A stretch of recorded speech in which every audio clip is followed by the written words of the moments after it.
এসে R15 version 3টা আমরা গাড়িটা খুলে সার্ভিসিং করতেছি। ফাইনালি গাড়িটা কিটমিট খুলে ধুয়ে দিছি, আমরা দুটো কিটি খুলে ধুয়ে দিছি।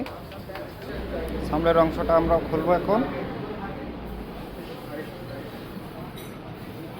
ট্যাঙ্কিটা যে ধুয়ে দেওয়া হয়েছে, ট্যাঙ্কি আর একটা ট্যাঙ্কি, আর একটা R15 এম। তারপরে ছিল কুলিং অয়েল চেঞ্জ করা হচ্ছে। কুলিং অয়েলটা ভাইগনে চেঞ্জ করতে দেয়। গাড়িটা দেখতে পাচ্ছেন আপনারা, খুলে ধুয়ে দিচ্ছি।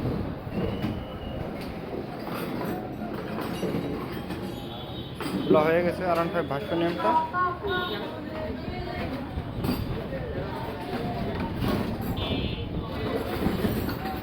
এই সেলজি ডিস্কটাও আমি লাগিয়েছি এই গাড়িতে, এগুলো আমি লাগিয়েছি। খুব সুন্দর জিনিস, আপনারা যে যে লাগাতে চাবেন আমাদের এখানে আসুন। আমার ভাগ্নে কাজ করতেছে, এটা লাগাবে আমার ভাগ্নে।